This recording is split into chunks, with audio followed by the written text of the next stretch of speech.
अस्सलाम वालेकुम, मैं हूं आप भी दंदलीब नाजरीन। ये आपने सुना होगा कि पाकिस्तान है, यहाँ 5 मिनट लगते हैं, पता नहीं क्या से क्या हो जाता है। ये हम भी सुनते थे, लेकिन आज प्रैक्टिकली कमरा अदालत नंबर 1 में हमने खुद देखा कि 5 मिनट में क्या से क्या हो गया।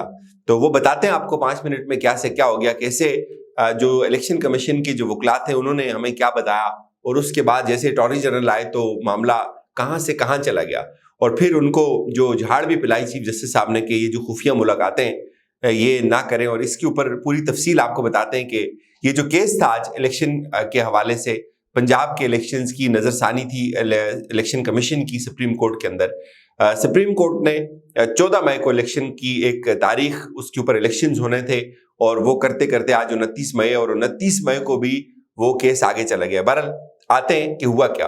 12:15 बजे इस केस ने टेकअप होना था। हम कोर्ट रूम में पहुंचे तो ना कोई हुकूमती वकील था और ना कोई तहरीक इंसाफ का वकील था, और कुछ हम मीडिया के दोस्त थे, आपस में बातचीत कर रहे थे कि ये क्या वजह है कि तकरीबन 12:25 हो गए, अभी तक कोई कमरा अदालत में क्यों नहीं आ रहा, क्यों इतनी गैर संजीदगी क्यों है।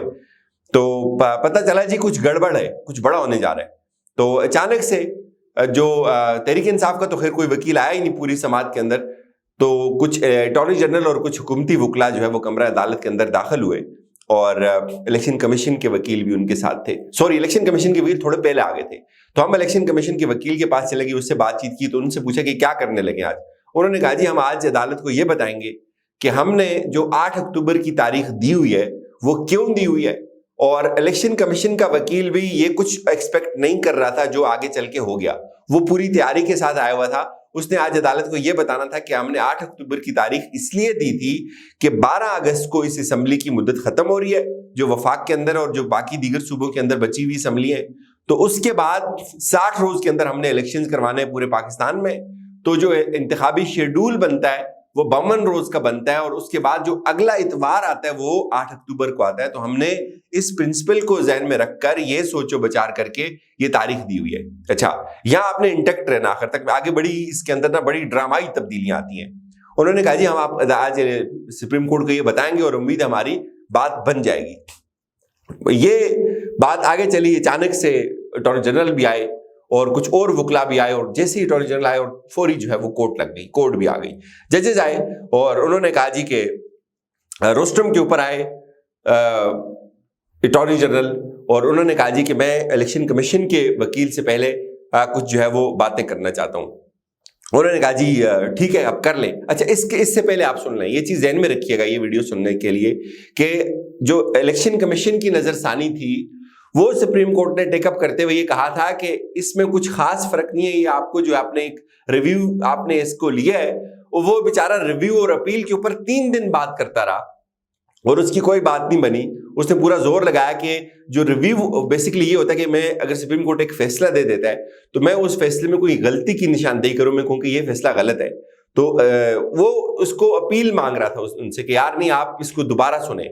तो चीफ जस्टिस ने खुद कहा था कि ये हम री हियरिंग नहीं कर सकते, जो हमने सुना हुआ है, जो हमने फैसला दिया हुआ है उसमें कोई गलती है तो उसकी निशानदेही करें। तो सुप्रीम कोर्ट इस हद तक आ गई हुई थी मामले को लेके, और हर बंदा ये कहता था कि ये इलेक्शन कमीशन की जो ये प्ली है ये एक्सेप्टेबल नहीं होगी, लेकिन चीफ साहब ने खुद कहा था कि हम आपको ये सुन लेते हैं ताकि आपका भी कोई एतराज ना रहे, कोई इश्यू इसके ऊपर आपको ना हो। अच्छा, उसके ऊपर 3-4 समातें भी हुई थी, वो सब हमने आपको बताया हुआ है। आज जैसे अटॉर्नी जनरल रोस्टम के ऊपर आए, उन्होंने कहा जी कि एक नया एक्ट बन गया सुप्रीम कोर्ट को कि Supreme Court review of judgment and orders act बना है, और उस एक्ट के ऊपर सदर साहब ने जो है वो दस्तखत कर दिए हैं।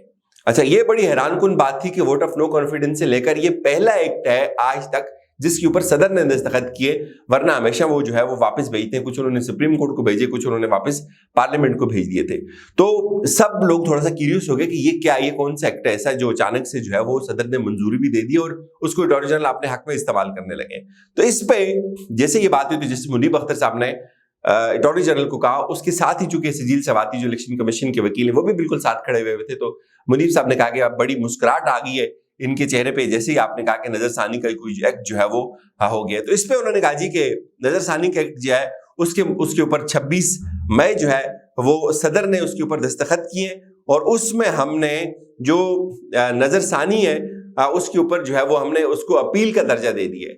یعنی کہ ریویو کی جگہ ہم نے اس کو اپیل کا درجہ دے دیا اور اس کا کینوس ہم نے بڑھا دیا ہے. اور اس میں اب ہم نے یہ چیز بھی ایڈ کر دی ہے کہ اگر ایک بینچ ایک کیس سن کر اس کے اوپر کوئی فیصلہ دیتا ہے تو اس کو اگر اس کے اوپر اپیل آتی ہے تو اپیل بھی 184(3) کے تحت اپیل آ سکتی ہے. اور وہ اس کا یہ مطلب ہے کہ اگر 100 موٹو آپ نے کیا ہوا ہے تو اس سے پہلے 100 موٹو میں اپیل کا جو رائٹ تھا وہ بڑا محدود تھا. ریویو کا رائٹ بڑا محدود ہوتا ہے, لیکن اپیل میں یہ ہوتا ہے کہ آپ بہت سارے کچھ نئے فیکٹس کو بھی ایڈ کر سکتے ہیں اگر آپ کو کوئی ایشو ہوتا ہے. تو وہ یہ کہتے ہیں کہ ہم نے اس کو اپیل کا درجہ دے دیا ہے. اور اب ہم نے ساتھ یہ بھی کیا ہے کہ اگر پہلے 3 ممبر بینچ سن رہا تھا تو اب اس سے بڑا بینچ سنے گا, یعنی اب 5 ممبر بینچ سنے گا اس کیس کو دوبارہ سے. تو ہم نے یہ کر دیا ہے. اور اس کو جب پڑھا کہ انہوں نے بتایا جی اس کی کاپی صدر کی دستخط شدہ کاپی تھی وہ بھی دی, تو ججز تھوڑے سے مسکرائے. اور ہم تو چاہوں گے کہ یہ آج الیکشن کے اوپر کوئی ڈیٹ آنی تھی یا کسی کو کھڑکانا تھا, تو آج یہ کیا ہو گیا. خیر انہوں نے کہا جی کہ ہم نے یہ دیا اور اس قانون کے مطابق جو ہے وہ 60 دن کے اندر اندر اپیل ہو جائے گی. اس پہ چیف صاحب نے پوچھا کہ آپ نے تحریک انصاف کے لوگوں سے بات کی, ان سے کوئی؟ انہوں نے کہا جی وہ آج ہے ہی نہیں ہے, تو ان کا وکیل ہی جو ہے وہ موجود نہیں ہے. خیر پوری سماعت کے دوران کوئی تحریک انصاف کا وکیل جو ہے وہ کورٹ روم کے اندر نہیں تھا. اور پھر جو ہے وہ انہوں نے کہا ٹھیک ہے جو تحریک انصاف کے وکلاء ہیں ان کی پھر موجودگی میں اس کیس کو ٹیک اپ کریں گے. پھر چیف صاحب نے یہ کہا جی کہ ہم نے جو آڈیو لیک کا جو معاملہ ہے اور جو دوسرا کمیشن ہے اس کو بھی ہم نے سننا ہے, تو آپ ایسا کریں حکومت سے ہدایات لے لیں, ہم اس کو بھی جمعرات کو آگے سنیں گے تو اس میں ہم بہت ساری چیزیں مزید کلیئر ہو جائیں گی. پھر انہوں نے یہ کہا کہ جو کمیشن تھا آپ نے ہمارا آرڈر نہیں پڑھا اٹارنی جنرل کو مخاطب کر کے, ہم نے اس کو کالعدم نہیں قرار دیا. ہمیں عدلیہ کی جو آزادی ہے اس سے بہت بڑا کنسرن ہے, اور یہ جو آپ خفیہ ملاقاتیں کر رہے ہیں, خفیہ ملاقاتوں سے معاملات حل نہیں ہوتے. اور یہ ایک بہت بڑا حادثہ ہے تاریخی کہ اس ملک میں سپریم کورٹ کا جو چیف جسٹس ہے وہ صرف ایک ہی ہوتا ہے. اور آپ کو اگر میری ذات سے معاملہ ہے تو میں آپ کو یہ چیز بتا دوں کہ اس سے پہلے ہم نے آپ کو کمیشن بتائے, ہم نے آپ کو جو ایبٹ آباد کمیشن بتایا, ہم نے آپ کو شہزاد سلیم کمیشن بتایا اور میمو گیٹ کمیشن بتایا. ان تمام کمیشن کے اندر جو کمیشن بنائے تھے وہ chief justice of supreme court نے بنائے تھے, اور چیف جسٹس ایک ہی ہوتا ہے اور اس کے بعد ایکٹنگ چیف ہوتا ہے.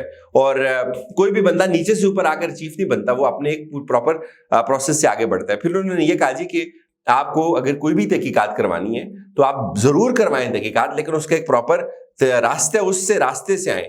آپ کو اگر میرے اوپر اعتراض ہے تو میں اپنے اوپر مشتمل کوئی بینچ نہیں بناؤں گا, میں کوئی دوسرا بینچ بنا دوں گا, لیکن آپ پراپر طریقے سے آئیں. پھر انہوں نے یہ کہا جی کہ آپ نے ایک ایکٹ بنایا اور اس میں بھی آپ نے سپریم کورٹ کے اندر گھسنے کی کوشش کی. ہمارے آپ نے جو